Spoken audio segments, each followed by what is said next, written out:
ॐ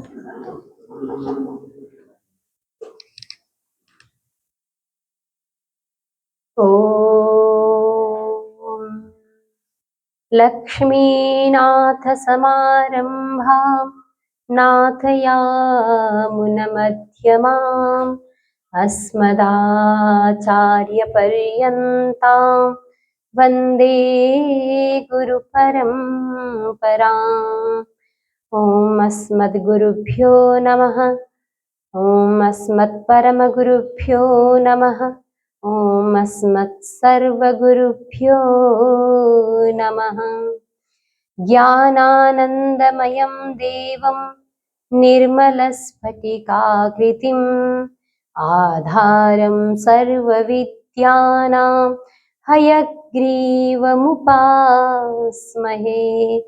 व्याख्यामुद्रां करसरसिजैः पुस्तकं शङ्खचक्रे बिभ्रद्भिन्नस्फटिकरुचिरे पुण्डरीके निषण्णः अम्लानश्रीरमृतविशदैः अंशुभिः प्लावयन् माम् आविर्भूयात् अनघमहिमा मानसे वागधीशः। आविर्भूयात् अनघमहिमा मानसे वागधीशः।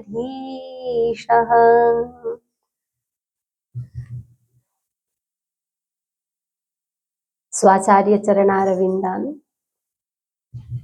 अत्र समुपस्थितान् सर्वान् श्रेष्ठवर्यान् संस्कृतप्रियमानसान् संस्कृतप्रेमिणः सर्वान् प्रणौमि। सत्सङ्गकार्यक्रमः अयं बौद्धिकम् इत्युक्ते तादृशः कार्यक्रमः यत्र सत्स्वरूपस्य परमात्मनः चिन्तनम् अस्माभिः क्रियते। अस्तु, तादृशः अयं कार्यक्रमः।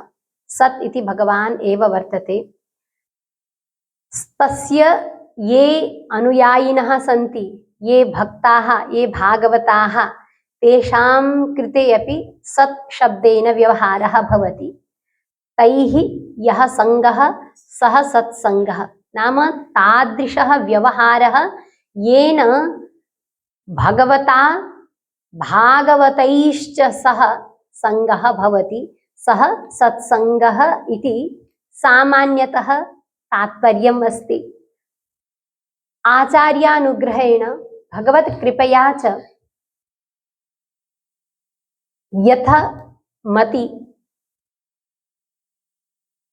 यत्किमपि अर्जितम् अस्ति परिचयरूपेण यद् उक्तं वस्तुतः सर्वं तत्र मम किमपि नास्ति।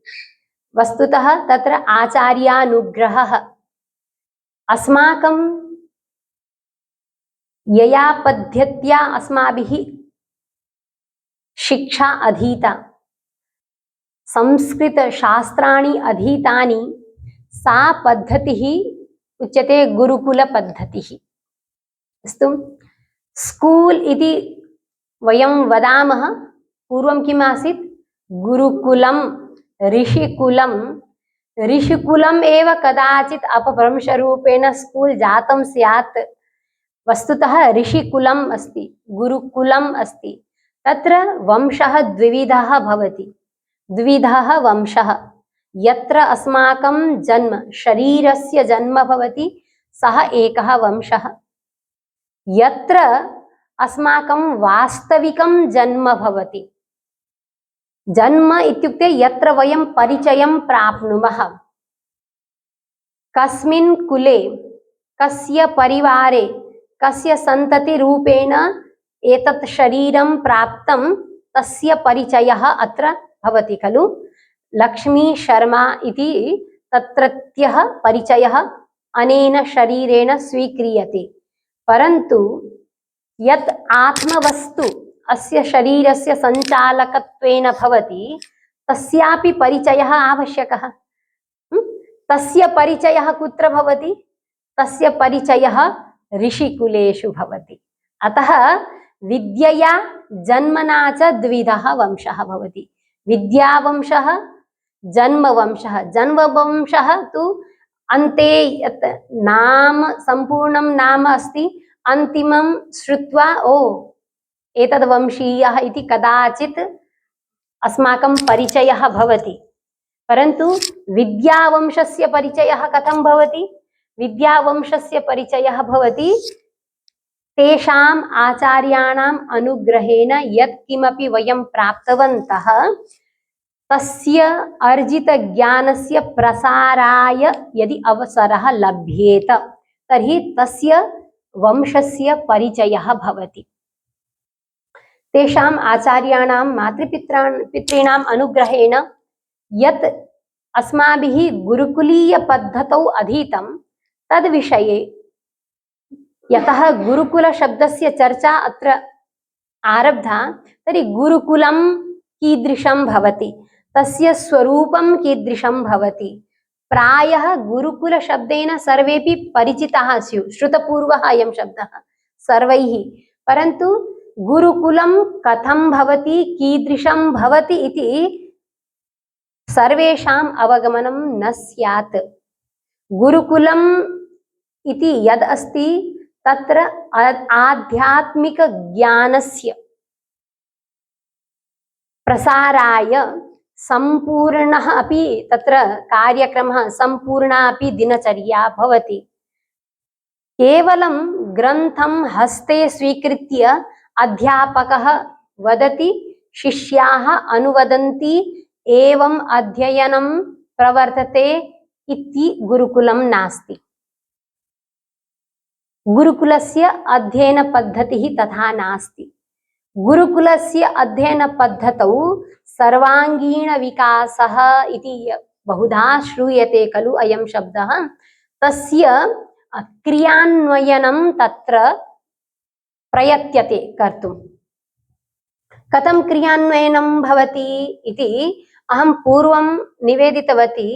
एतत् शरीरम् अस्ति, ततः सूक्ष्म शरीरं भवति, तस्यापि मुख्य संचालकः भवति आत्मा इति। अस्तु, एतत् शरीरं सूक्ष्म शरीरं, एतत् शरीरद्वयं यदा आत्मा प्राप्नोति किम् आधारेण प्राप्नोति? आपणं गत्वा वयं यदि किमपि वस्त्रं क्रेतुम् इच्छामः, यावन्ति रूप्यकाणि अस्माकं पार्श्वे सन्ति अथवा यावन्ति अस्माभिः दीयन्ते तादृशम् एव वस्त्रं क्रेतुं शक्नुमः। सत्यं? मम पार्श्वे केवलं $5 सन्ति चेत् अहं ब्रांडेड इति यत् उच्यते तद् वस्त्रं क्रेतुं न शक्नोमि। यदि तद् वस्त्रं क्रीतं तर्हि तस्य कारणं किम् अस्ति? मम पार्श्वे विद्यमानं वित्तम् एव कारणम्। अस्माभिः यत् शरीरं प्राप्तं, यत् सूक्ष्म शरीरं प्राप्तं, तत्रापि कारणं वित्तम् एव अस्ति। वित्तं नाम यत् अस्माभिः अर्जितं। कदा अर्जितं? पूर्वजन्मनि अर्जितं। पूर्वजन्मनि यत् अर्जितं धनम् अस्ति तदाधारेण अस्माकं शरीरं स्थूलम् अस्ति वा, कृशम् अस्ति वा, दीर्घा तन्वी अस्ति वा, अथवा सुन्दरम् अस्ति वा, नासिका लघ्वी अस्ति वा,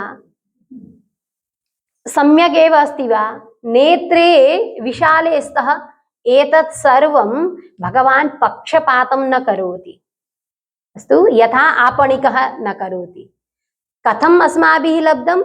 अस्माकं पार्श्वे यावत् अर्जितं धनम् आसीत् तद् माध्यमेन अस्माभिः अर्जितं। तस्य धनस्य नाम किम् अस्ति? डॉलर नास्ति, यूरो नास्ति, किम् अस्ति? सुकृतम्। आम्, सुकृतम्, अदृष्टम् इत्यपि वदामः। नाम न दृश्यते परन्तु कार्यं करोति। न दृश्यते परन्तु कार्यं करोति तदेव तदाधारेण। अतः अस्माकं यत् अर्जितं धनं तदाधारेण वयं शरीरं प्राप्तवन्तः, सूक्ष्म शरीरम् इत्युक्ते इन्द्रियाणि, मनः, तदपि वयं तदाधारेण एव प्राप्तवन्तः। अतः मनः तु सर्वेषां पार्श्वे अस्ति, परन्तु सर्वोऽपि जनः संस्कृतं पठितुं न इच्छति। समीपे एव अस्ति अभ्युदय भवनं, जानाति अपि गंगोत्री शिबिरम् अत्र प्रवर्तते, परन्तु आगन्तुम् अवसरः न लभ्यते, कार्यव्यस्तता भवति। अस्तु, संस्कृतम् अस्माकं भाषा अस्ति इति जानाति, परन्तु भवतु नाम तत् पठितुम् अन्येपि सन्ति इति विचिन्त्य सः अत्र अग्रे सर्वो न भवति। यतः तस्य यत् अर्जितं धनम् अस्ति तेन अर्जितेन धनेन सः न लभ्यते। अस्माभिः यत् धनम् अर्जितं तदाधारेण एव अस्माकम् अत्र प्रवृत्तिः जाता। तर्हि गुरुकुलीय पद्धतौ सर्वांगीण विकासः कथं भवति इति चेत् यत् धनम् अर्जनीयम् अस्ति अस्माभिः तत् तत्र ब्लैक मनी न भवेत्, शुद्धं भवेत्। तदर्थं शुद्धं धनम् अर्जनीयं चेत् इन्द्रियाणि मनः अपि शुद्धम् आवश्यकं। तदर्थं प्रातः आरभ्य रात्रिं यावत् दिनचर्या भवति। अस्तु, केवलं पुस्तकम् उद्घाट्य पठनं न, प्रातः ब्रह्म मुहूर्ते जागरणं। शैत्यं स्यात्, डिसेम्बर मासस्य शैत्यं कीदृशं भवति, तदापि शीतजलेन स्नानं शीतजलेन स्नानं तदेव तपः अस्ति, तदेव किमस्ति, तपः अस्ति। तदनन्तरं सन्ध्यावन्दनं, योगासनादिकं सर्वं कृत्वा भगवतः समर्चनं, स्वाध्यायः, भगवतः पुरतः भोगसमर्पणं, तस्यैव ग्रहणं, यत् समर्प्यते भगवते तस्यैव ग्रहणं। तदनन्तरं नूतनपाठः, भोजनं, पुनः प्रातः यत् पठितं तस्य पाठनम्। अस्तु, पठनं तेन विकासः नास्ति, पठनानन्तरं पाठनं, पुनः तस्य चर्चा, कालक्षेपः इति अन्ते तस्य पठितस्य पाठस्य उपस्थापनम् अध्यापकस्य पुरतः। तदनन्तरं 10 शयनम् इति एषा पद्धतिः अस्ति। अनया पद्धत्या केवलं स्वश्रमेण अहं पठामि, अहं विद्यां गृह्णामि इति न।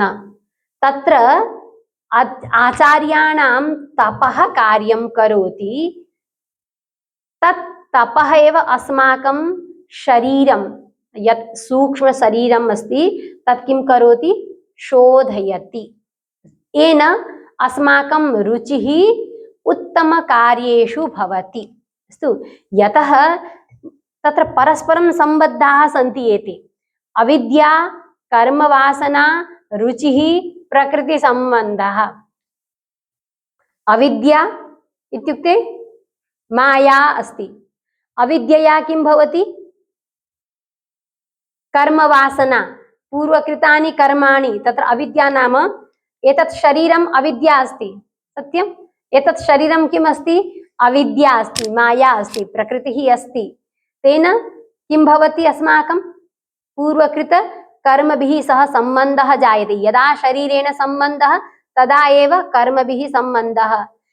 पूर्वकृत कर्मानुसारं वासना उत्पद्यते, रुचिः भवति, पुनः तत्तत् कार्येषु प्रवृत्तिः भवति इति अयं क्रमः वर्तते।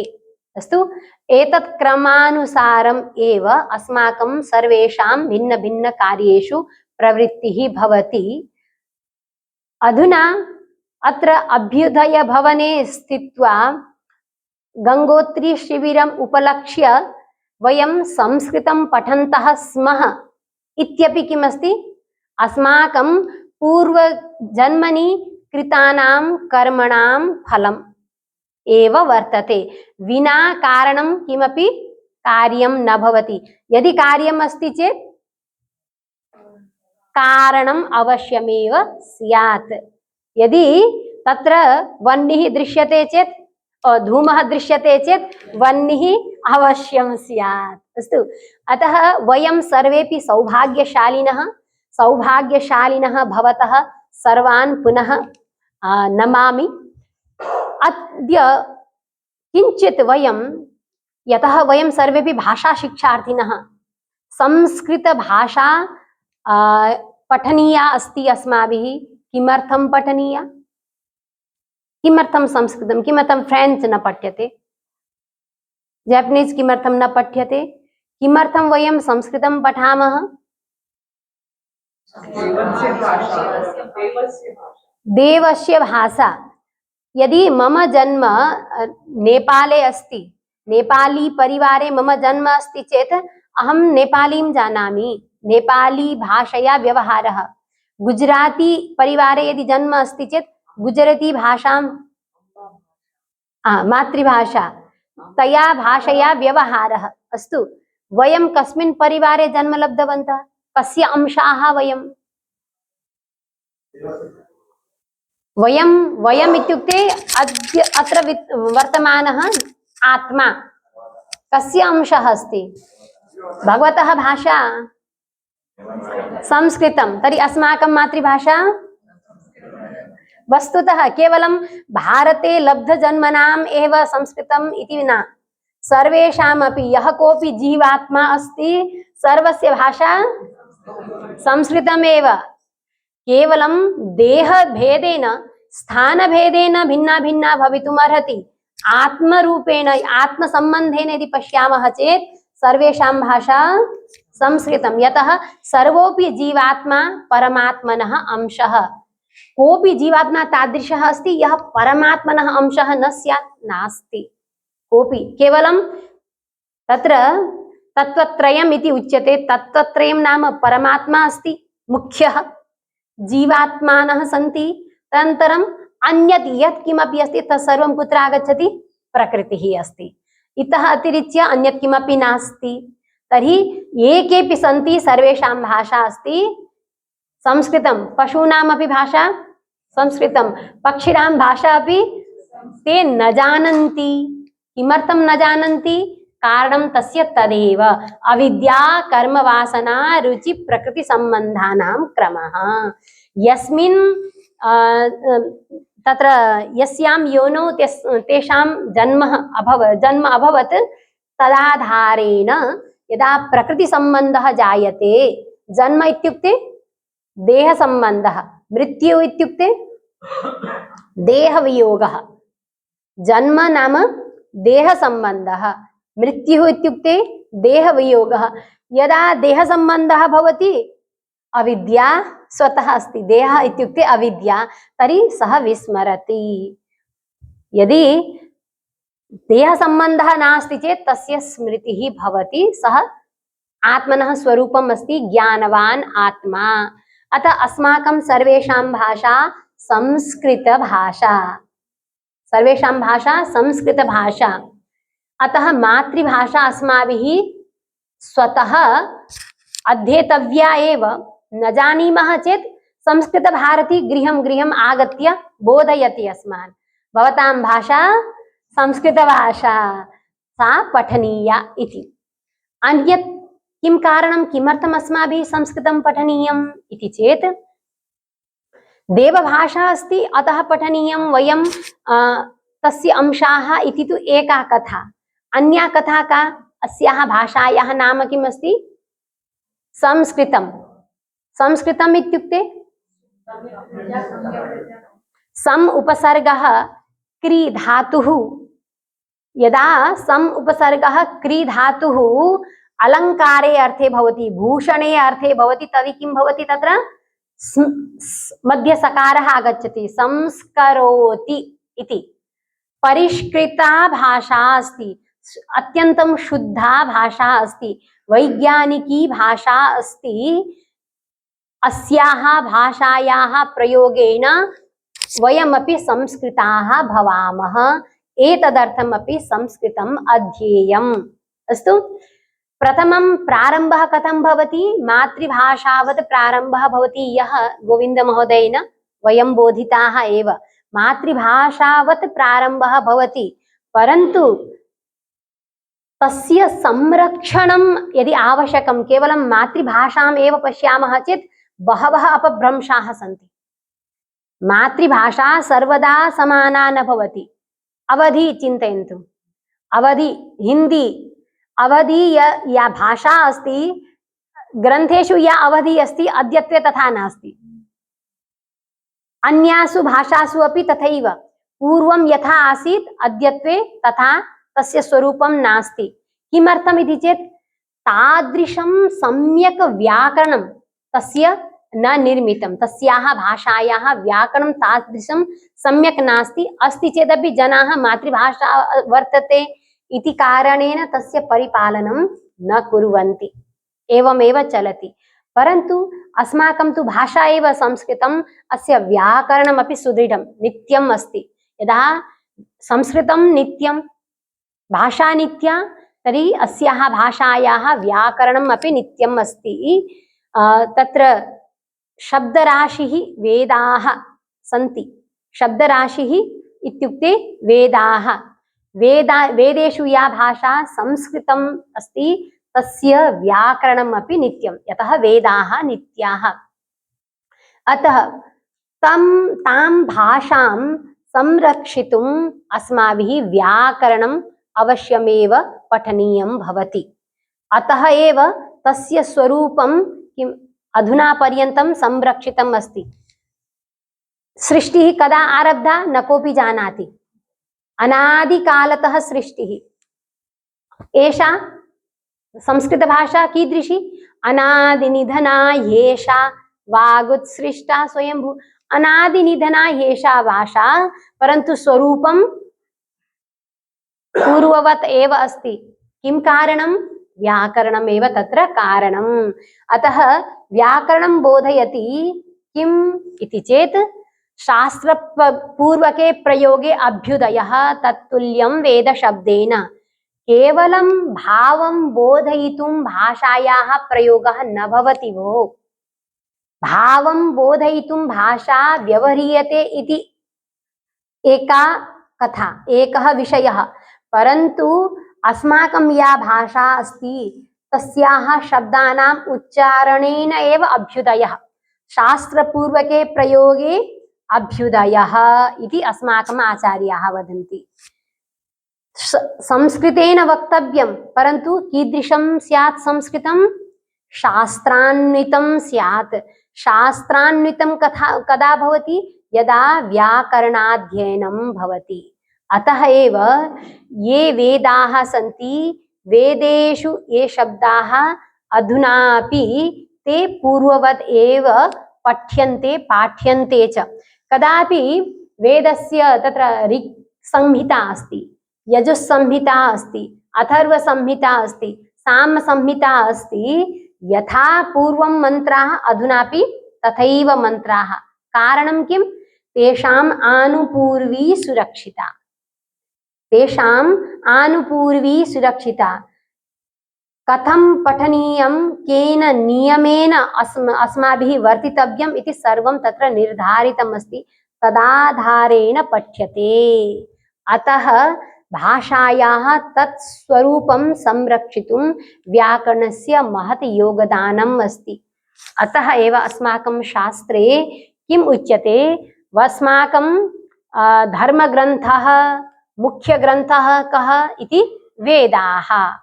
वेदान् संरक्षितुं, तस्य स्वरूपं संरक्षितुं 6 अङ्गानि भवन्ति। तेषु व्याकरणम् एकं प्रधानम् अङ्गं वर्तते।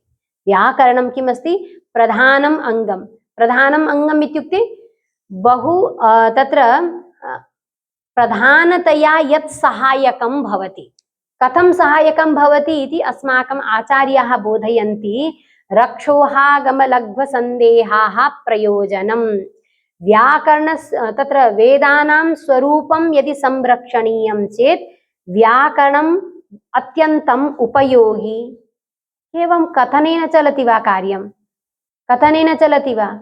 अहं जलं यदि याचे एकस्मिन् पत्रे जलम् इति विलिख्य कोऽपि ददाति चेत् पिपासा शान्ता भवति वा? जलम् इति कोऽपि उच्चारयति चेत् पिपासा शान्ता भवति वा? न भवति। यः शब्दः प्रयुक्तः तस्य क्रियान्वयनम् आवश्यकम्।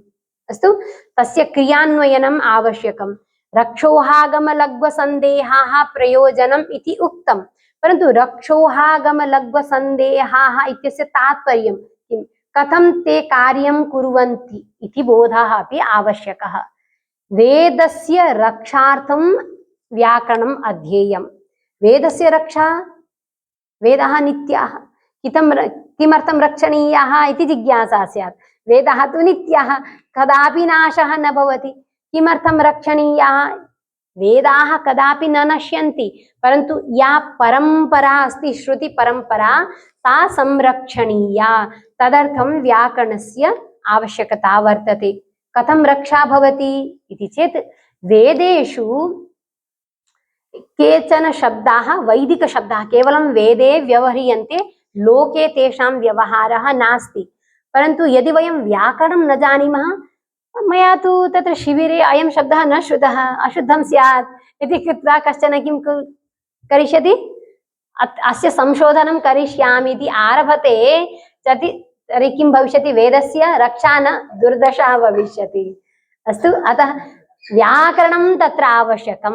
व्याकरणं बोधयति वैदिकशब्देषु कुत्रचित् भेदः अस्ति। उदाहरणार्थं परमे व्योमन् इति वैदिकमन्त्रेषु पाठः अस्ति।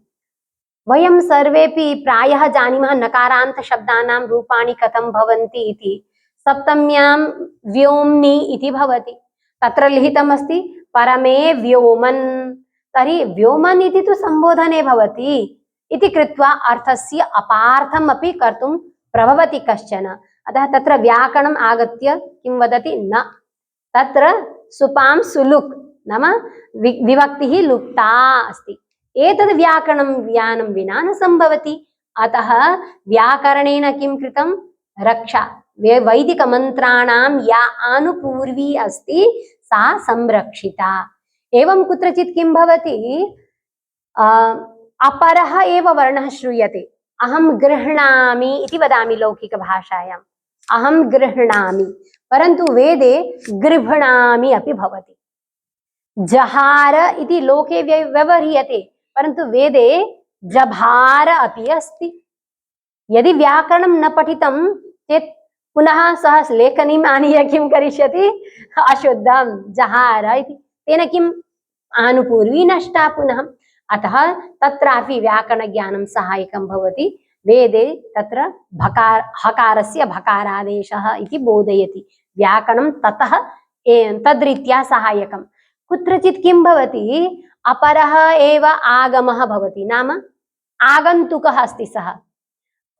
अधुना वयं कति जनाः स्मः अत्र शिबिरे? 67। कश्चन आगन्तुकः आगत्य अहमपि अत्र शिबिरं प्रवेष्टुम् इच्छामि वदति चेत् अस्माकं तु स्वभावः खलु अतिथिदेवो भव, तर्हि आगच्छन्तु इत्येव वदामः। व्याकरणमपि तथैव करोति। किं करोति? आगन्तुकान् स्वीकरोति, आगमाः भवन्ति तत्र। अस्तु, उदाहरणार्थं अकारान्तशब्दानां रूपाणि वयं रामः, रामौ, रामाः इति वदामः, परन्तु वेदे कुत्रचित् देवशब्दस्य रूपं देवासः, देवः देवौ बहुवचने देवासः अपि अस्ति। कर्णशब्दः अस्ति, कर्णः, कर्णौ, कर्णाः, तृतीयायां बहुवचने कर्णैः, परन्तु वेदे किम् अस्ति? भद्रं कर्णेभिः अपि अस्ति। तर्हि तत्र स्वरूपं परिवर्तितं वा, आगन्तुकः कश्चन अस्ति वा, सर्वस्य विषयस्य अवगमनं केन भवति? व्याकरणमाध्यमेन भवति। अतः व्याकरणस्य अध्ययनम् आवश्यकं संस्कृतं संरक्षितुम्। अस्तु, नो चेत् किं भविष्यति? अपभ्रंशाः अधिकाः भविष्यन्ति। अस्तु, संस्कृतेन सम्भाषणं, परन्तु संस्कृतं संस्कृतमेव स्यात्। संस्कृतं संस्कृतमेव स्यात् तदर्थं व्याकरणज्ञानम् आवश्यकम्। पुनः किमर्थम् आवश्यकं? केवलम् उच्चारणसन्दर्भे केवलं वेदं संरक्षितुम् एवमेव वा न। वेदः तु अन्यत् अपि कार्यं करोति खलु। वेदस्य द्वौ भागौ सत्यं, कर्मभागः अस्ति, ज्ञानभागः अस्ति। कर्मभागे किं भवति? कर्मकाण्डम् अस्ति, अनुष्ठानानि उच्यन्ते। तत्र अनुष्ठानं नाम अयं यज्ञः, तदनन्तरं राजसूययज्ञः, अश्वमेधयज्ञः, सोमयज्ञः, एतावन्तः यज्ञाः तत्र उक्ताः सन्ति। परन्तु प्रक्रिया केषाञ्चित् उक्ता, एतत् प्रक्रिया माध्यमेन सः यज्ञः अपि करणीयः। अस्तु, अहम् इन्द्रस्य उपासनां करोमि, चिन्तयन्तु। अहम् इन्द्रस्य उपासनां करोमि चेत् वेदस्थमन्त्रान् स्वीकृत्य इन्द्रस्य पूजाम् अहं करोमि। ओम इन्द्राय स्वाहा, इन्द्राय इदं न मम। परन्तु यदि स्वाहा यदि अग्नये अस्ति चेत् अग्नाय वदामि वा? कः बोधयिष्यति? व्याकरणं बोधयिष्यति। अतः ऊहार्थम् अपि तत्र व्याकरणस्य आवश्यकता अस्ति। अन्यत् पुनः किमर्थम् आवश्यकता अस्ति इति चेत् तत्र मार्गस्य विद्युत् भवति खलु, रोड् लैट् इति वदामः, तस्य अतिक्रमणं न करणीयम्। अधुना तु किमपि यानं पुरतः न दृश्यते, अहं गन्तुं शक्नोमि इति विचिन्त्य कोऽपि गच्छति वा उल्लङ्घनं कृत्वा? किमर्थं न गच्छति?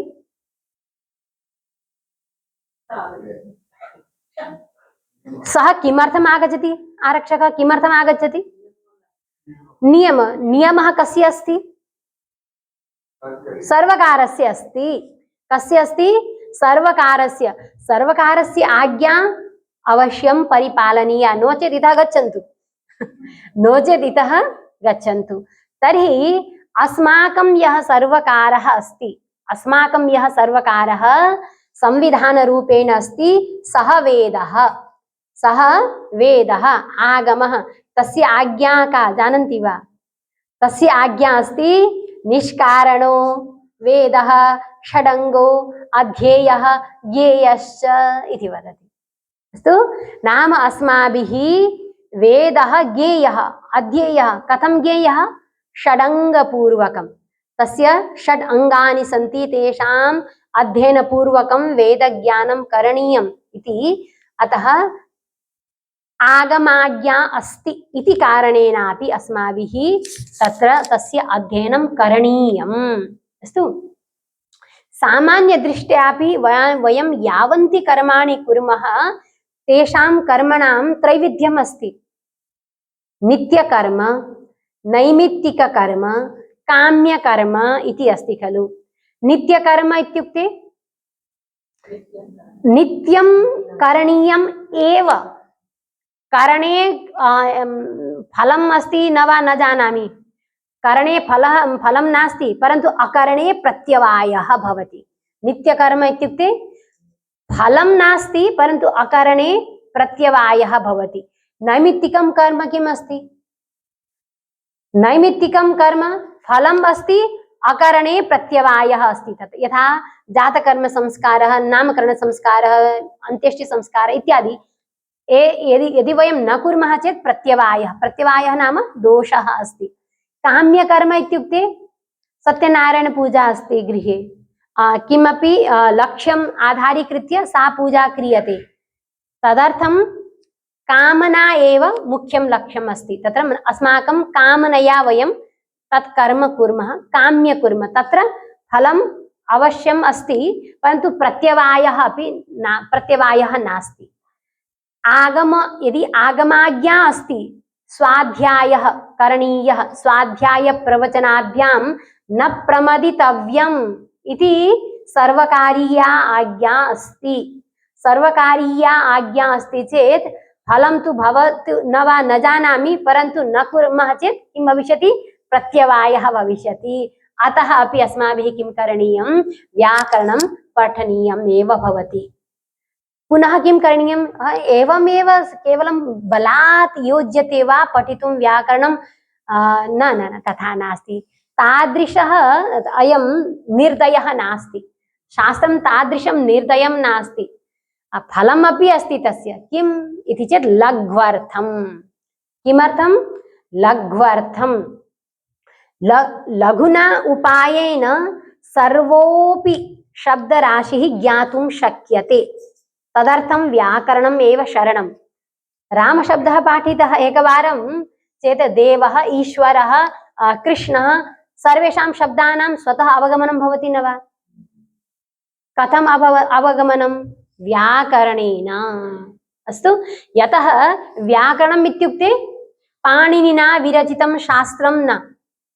व्याकरणम् इत्युक्ते पाणिनिना विरचितं शास्त्रं नास्ति।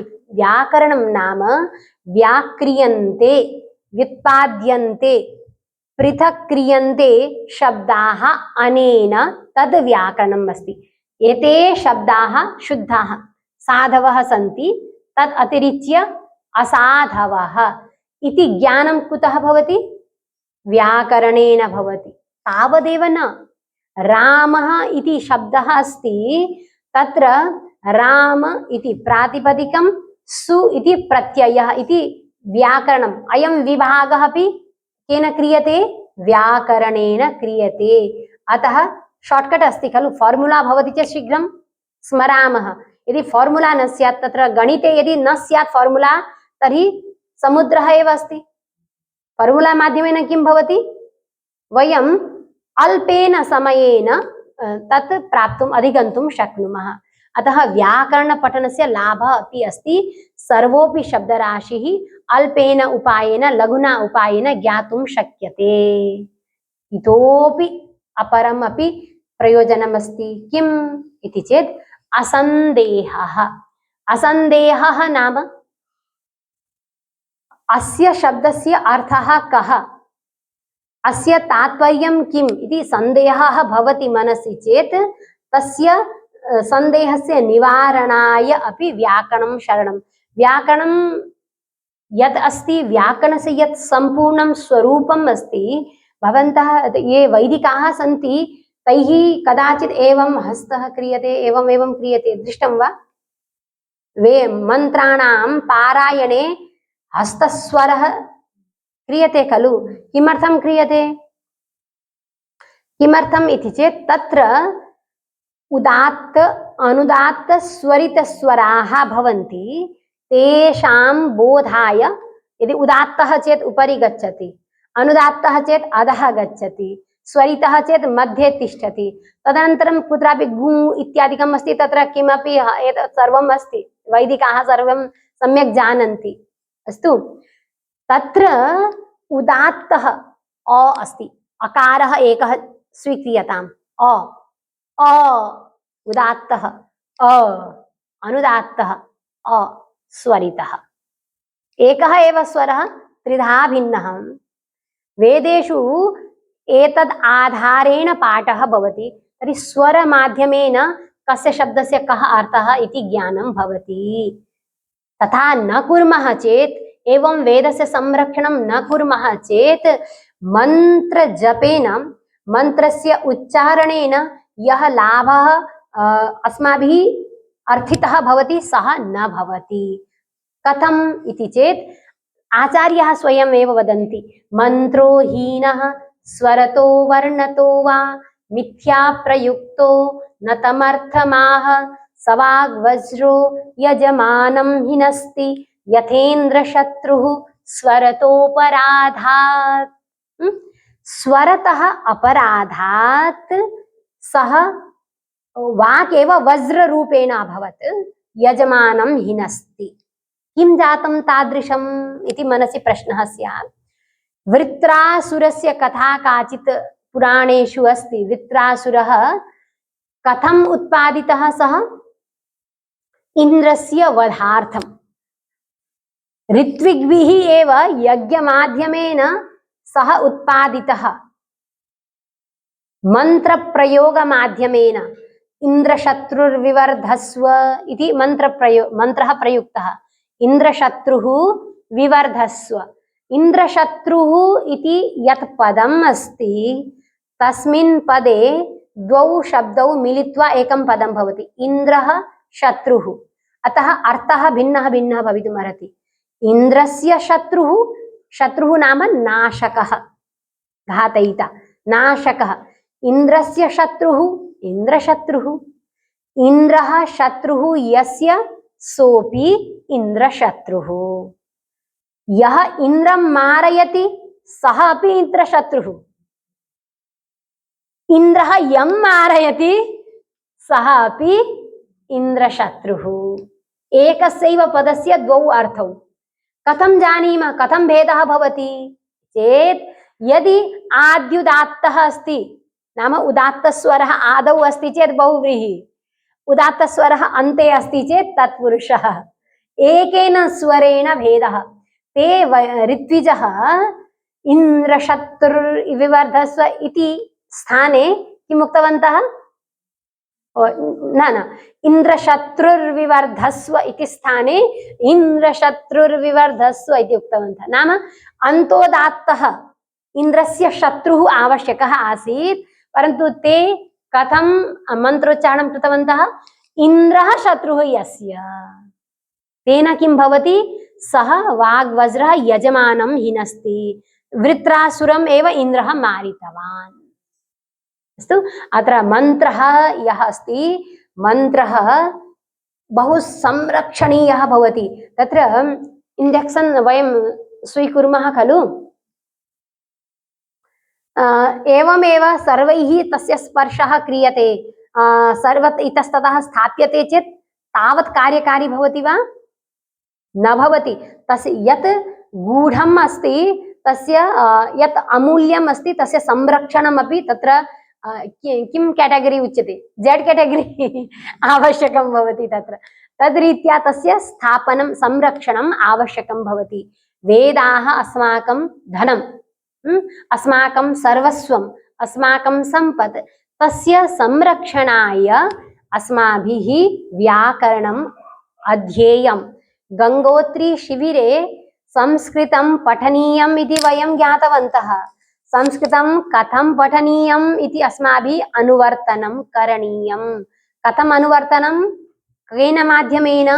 किञ्चित् किञ्चित् व्याकरणं तत्र योजयित्वा व्याकरणस्य माध्यमेन अस्माभिः अध्ययनं करणीयं। समयः कति इति पूर्वं अहं न सूचिता। समयः अस्ति न वा? अभवत् वा? अस्तु, तर्हि व्याकरणमाध्यमेन अस्माभिः अद्य यत् बौद्धिकं कृतम्, अनेन बौद्धिकेन अस्माकं बुद्धौ एतद् व्रतं सुप्रतिष्ठितं भवतु इति मम हार्दिकी इच्छा। व्याकरणस्य अध्ययनं किञ्चित् किञ्चित् वयम् इतोपि कुर्मः। तदनन्तरमेव संस्कृतं सर्वेषां भाषा इति जगति वयं प्रतिष्ठापयितुं शक्नुमः, तस्य प्रसारं कर्तुं शक्नुमः। अस्माकं ध्यान तत्र गीते आसीत् खलु, तत्र संस्कृतस्य प्रसाराय नैजं सर्वं ददाम्यहं वदामः, परन्तु संस्कृतात् वयं किं स्वीकुर्मः? आत्मोज्जीवनम् आवश्यकं खलु, ज्ञानम् आवश्यकं खलु, आत्मस्वरूपस्य अवगमनं अध्यात्मशास्त्रेषु अस्ति। तेषाम् अध्ययनाय संस्कृतं बहु संस्कृतम् एव इति वदामि। अन्याः भाषाः सन्ति, अन्यासु भाषासु अपि तत्र अनुवादादिकम् अस्ति, परन्तु वस्तुतथ्यं तथा वयं ज्ञातुं न शक्नुमः। अतः संस्कृतेन एव संस्कृतस्य विषयं पठितुं वयम् अर्हाः भवामः।